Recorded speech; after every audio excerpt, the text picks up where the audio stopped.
now tuned in to the FrameZ Show.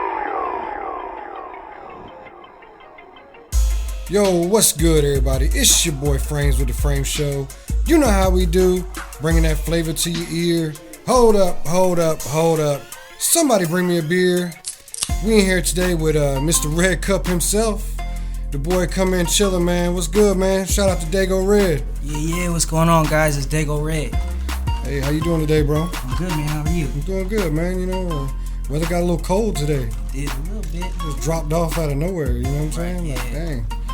So, man, it's been a busy time, man. You was just here not too long ago with Swish, man.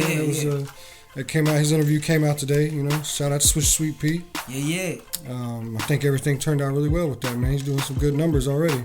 Oh, that's good. Yeah. So, anyway, man, jumping right into the interview, dog. So, where you from, bro? So originally I'm from San Diego, Southeast San Diego. Right. So yep. West Side, man. Cali life. Yeah. Cali life. Yeah. So what brought you over here? You know, I wanted to move out here. Actually, to be honest, my wife is from here. She's from Virginia Beach. Right. So, you know, whatever the wife wants, you know. So we moved out here. Yeah. Now we out here. So hey, we here, man. Yay. Shout out to the 757. 757. With your music, man, you got your album out, Parade. Yep. You're doing good, man. You got the video out, Red Cup. You know. What's up, man? Take me through a little bit of the process of the album, man. Yeah. So I mean, Parade. We dropped it in October 31st. It was Halloween. Right. I did it at the 2 Trill Studios. Right. So I did everything there. The process of when I did it, actually I wrote the whole album in my head driving to the studio. So I get off work, and right after work, you know, I head straight to the studio. Right. And I was like, you know what, let me just whip something up so I could record it. So, you know, I'd play a beat in my car, and then I'd get that vibe going. Get that going. And once I got that down, then okay, it's too easy. Let me just freestyle something. You know, as far as the verse or how I kind of want it to go. Right. I don't really freestyle anything crazy like that. And by the time I get to Czar's studio, we just go ahead and record it then and there, and that's how Parade came out. That's what's up, man. So when did you actually start first doing music? So I mean, I started doing music when I was younger, like middle school. You know, I was messing around with Adobe Audition. Actually, I started off with Cool Edit Pro. Yes, you know, so so you know, and I was just messing around with it, you know, having fun. I wasn't really into like doing it, you know what I mean? Right. Then I moved out here earlier this year. I linked up. I started doing, you know, I tried to do a show. I only had one song on last year. It's 2020 now, bro. Okay, last year, yeah. So last year, and then, you know, I started doing that. Right. I started performing, and I just watched how the crowd reacted to, you know, how whenever I did my shows and stuff like that. And I was like, wow, I could actually do it. And it was actually the show that was hosted by Frequency VA. It was called Showcase by the Water. Okay. It was during the Something in the Water weekend. Right, yeah. And we went up. It was at Chemistry VB over there by the ocean front. And we did the show. It was packed. Nice. And after that, I just went with it, and I was like, you know what, I'm gonna do this. Yeah. So. Stick with it, make it a profession and not so much just a hobby. You know? Yeah. Exactly. Yeah, that's what's up, man. You know, it sounds, you know, something like where I come from. When I used to do music, you know, we used to just do it for fun, you know, get with the homies or whatever, and everybody freestyle or spit something. You might go and record something every now and then, but you know, it wasn't never nothing serious. You know what I'm saying? So I remember we used to have the tape decks, man, and we would record. We would put the headphones in the mic slot and record into the headphone. Yeah. You know what I'm saying? Like, I don't know if these young bucks know much about that, you know, but hey, you got to get it how you can. Oh, you know? Yeah. Any form of voice recording, that was the way. Right. Yeah, so. I know I talked to somebody not too long ago who said you start out, you kind of use what you got, you know what I mean? You make the best of it. You know? Not everybody is fortunate enough to start off with something like we got here, or over at 2 Trill, you know? Yeah. So sometimes you just do what you got to do, and you keep grinding at it, and shoot, you know, you take it serious enough, you might make it somewhere. Yeah. You know? But so coming from, over from Cali to here, did you do much in the scene over there with the music and stuff at all? I mean, I tried to go out, stick my head into what I could, but as far as like music, I really, before I moved out here, it wasn't really something that I was pushing. Right. Like I said, I always loved making music before, but I never pursued it as anything else but a hobby. So, Right. Yeah, so not too much. Makes sense. Yeah. I know that. Shout out to my boy CJ, the producer, man. He's a big fan, and he was out in Cali and San Diego for close to 10 years. And so he's a big fan of that whole scene over there, and the West Coast slang, the style. So I haven't been, man. I haven't been over there, so I'd love to, go out, man. It's beautiful go out and check it out. I don't know that I want to live over there, but it's a little expensive. Yeah, it's a little pricey. You know what I'm saying? Yeah. I heard a gallon of milk's like $5-6. Yeah. You know what I mean? Yeah. Shoot, I think it's about that over here too. So I don't know. It's stuff getting it don't get no cheaper. You know what I'm saying? Yeah. So, but I think that's dope, man. You got a different. Maybe a different look on things, coming from somewhere. So really, you think about California, it's a long ways away. It's I like to say on the other side of the world, but it's not on the other side of the world. But it almost is to like somebody that it's over here that, especially somebody that's never been. I'm sure that's a pretty big risk, big chance for you to leave your comfort zone and what you was in to come to VA. And come out here and try to make something happen. Right, So the video, man, Red Cup. Yeah. That's one of my tracks, man. I listen to that joint a lot. So thank you, man. Yeah. Where'd all that? How'd that come? Did you put that video together? Did you guys have like some directors involved helping out? Yeah. So shout out to CK. CK on the phone is his Instagram. He was the man that he shot the video and stuff like that, and he had like the foresight of how he wanted to really see the whole thing. We wanted to make it look like it was, so we shot it at Buco over here, Buco Bar, Buco Resto Bar. Buco Resto Bar. Yeah. Shout out to Buco Resto Bar actually too, because they actually let us close up the whole building and shut it down just for my project. So we did that. We had the whole floor. We had whatever we could use. Right. Stuff like that. So shout out to them. The video was nice, man. About how long does something like that for somebody that's never done a video, right? It's just probably something. I'm sure there's some artists that might listen that has never even tried to do a music video. Yeah. So how long is it a couple hours? You shooting the whole thing So for that particular video, it was actually my first video ever. So I was new to it too. Okay. We were there for maybe a good couple hours. We came in earlier to set everything up and stuff like that. Make sure the stuff was all good. Shout out EF. EF was a guy that was actually controlling the music. It was playing through the speakers. Okay. So it was more of a party when we shot the video, as opposed to just a little speaker coming out, having a little Bluetooth joint. Right. Yeah. So we had that. But after that we actually went to a show by the oceanfront. It was a Virginia's Got Talent. Shout out to J-Rock, DJ J-Rock. Right after that video, he told me, hey, come by, and we want you to perform. So right after the music video, we did our shoot and all that. Right. And then we drove up to the oceanfront, and we got it popping. That's what's up, man. Yep. Yeah, so I mean, I know there's a lot of times I've talked to some people, some productions of videos and stuff take, man, months to finally get done. Once you actually shooting the scenes, right? You might go through the song 4 or 5 times, getting different angles and stuff, and then shoot, man, the editing is the hard part. I don't know if you've done much video editing. Not at all. I've tried to tinker in it just a little bit, man, and it's tough. You know what I mean? You definitely got to know what you're doing, because anybody could just get on and do it. but that don't mean you're doing it right. And it's gonna come out looking good. You know what I'm saying? Yeah. So shout out to everybody that was involved in your video because it turned out really good. And actually, you had one of a good friend of mine that was in the video doing the hula hoop, man, Laura Wilson. I seen her in there doing her thing, Yeah, Myth Scene was out Scene, there. Randy and Laura. They actually made it happen. Shout out Myth Scene. Yeah. Yeah, that's what's up. It was out there. I think that was dope, man. Just having a kind of a different aspect of something going on. You know what I'm saying? Yeah.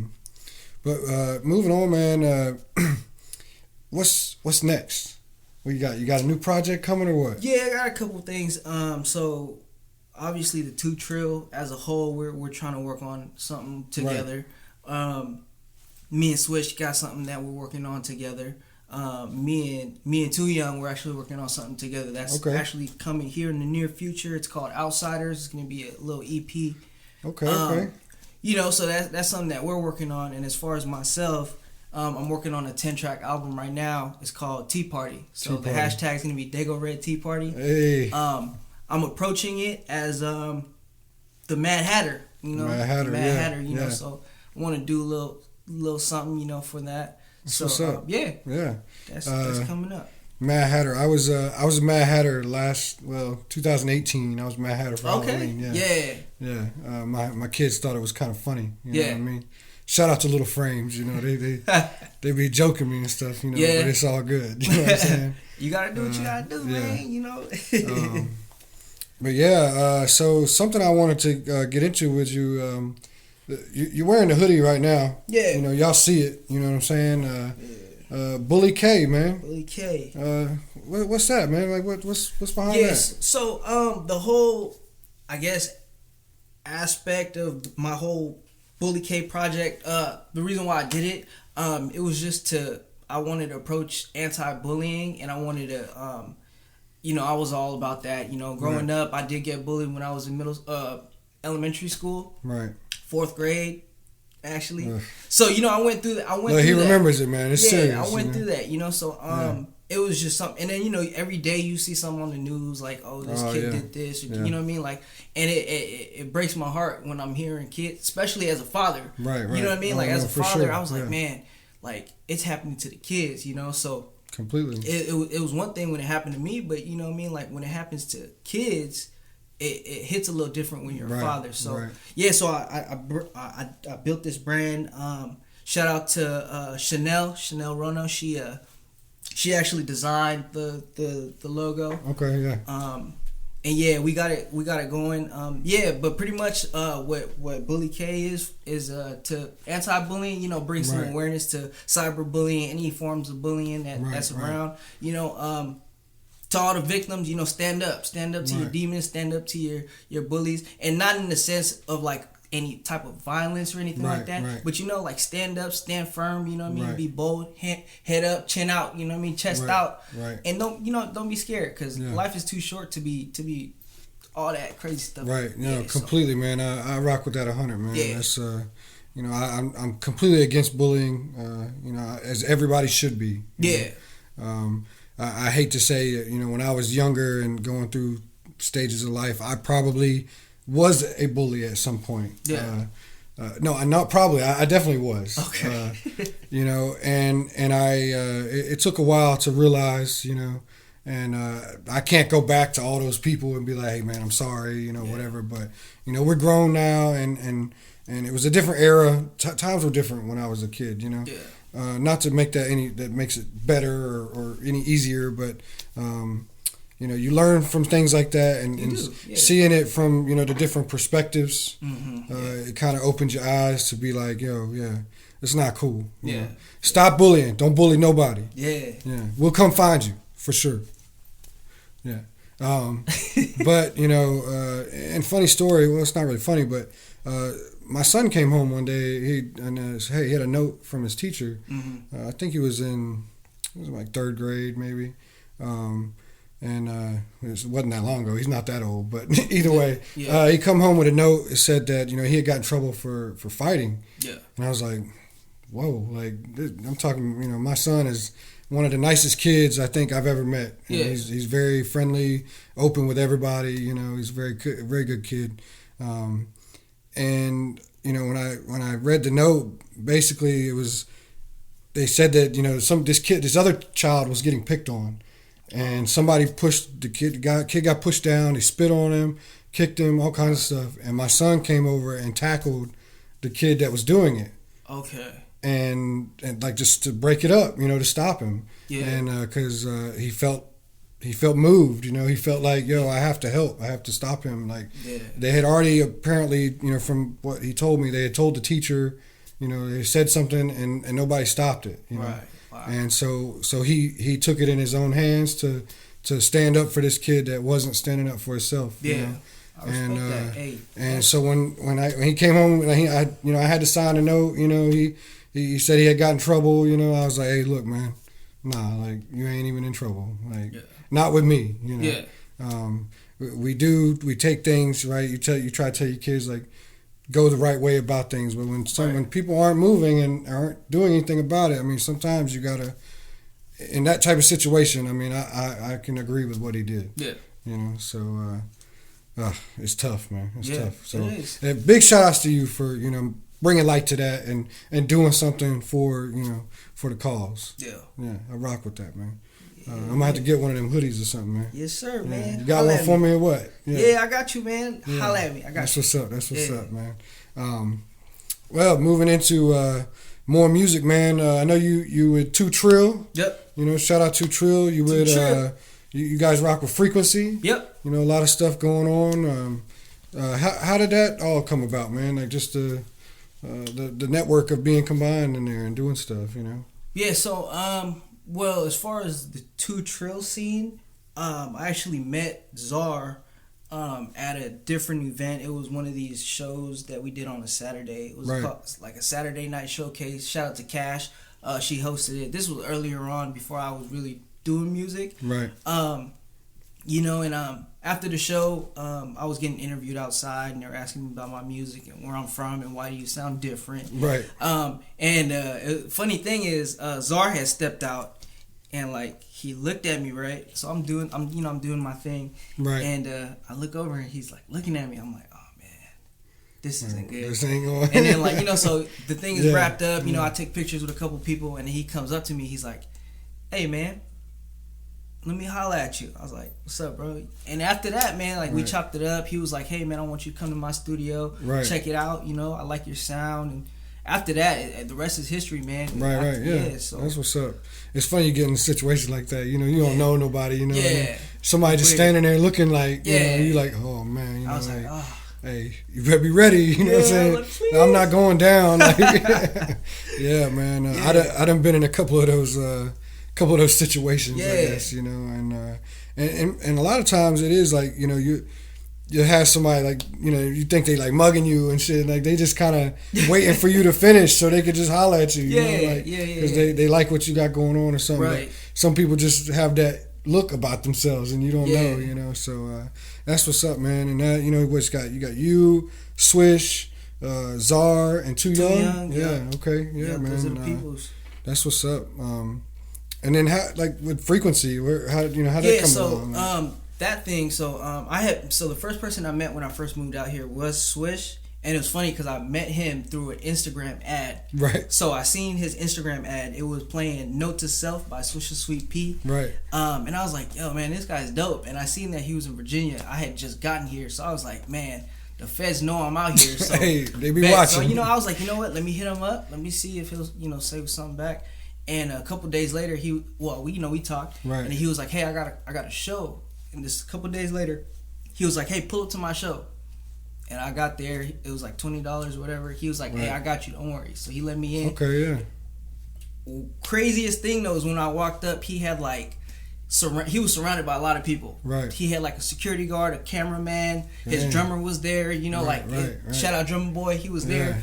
So. It was intimidating at first, being somebody that's not from here, right? That just got invited by some rapper that I met through an ad, right? Yeah, you know what I mean. Right. So, yeah, definitely. When I approached him, I was like, "Hey, what's up, man?" He was like, "No, I got you." And then I ran around and he did his show, right? And it was dope. Like, it was a whole vibe. He actually performed his set with a live drummer playing with him. That's what's up. So it was, you know what I mean? Like, it was. I was like, this is more than just you rapping or singing to your song. Right. This was a whole show. Right. So I was like, wow, this is cool. And after that, I mean, yeah, we've been friends ever since. Right. That's what's and then up.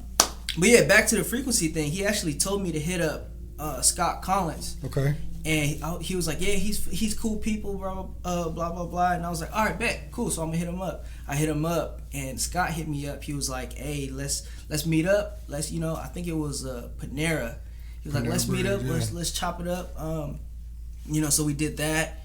And I was telling him, like I just moved here. I want to do music and stuff like that. And he actually invited me to that showcase by the water. Okay. That's something in the water Yeah. weekend. And that's when everything kind of that's where everything molded, tied up. yeah. Yep. So yeah, it's something in the water, man. It's already about to come back around. You know what I'm saying? Back. So you got anything planned? You gonna be out there? Oh yeah, we're gonna be out there. Yeah, that's what's up. We're gonna be out there too. So for sure, we're gonna link up for sure. Okay, yeah. Definitely. Well, real quick, man, we're gonna take a break. Pay some of these bills. Maybe I'll go cop some of this Bully K merchandise. Yeah. You know what I'm saying? Don't go nowhere. We'll be right back.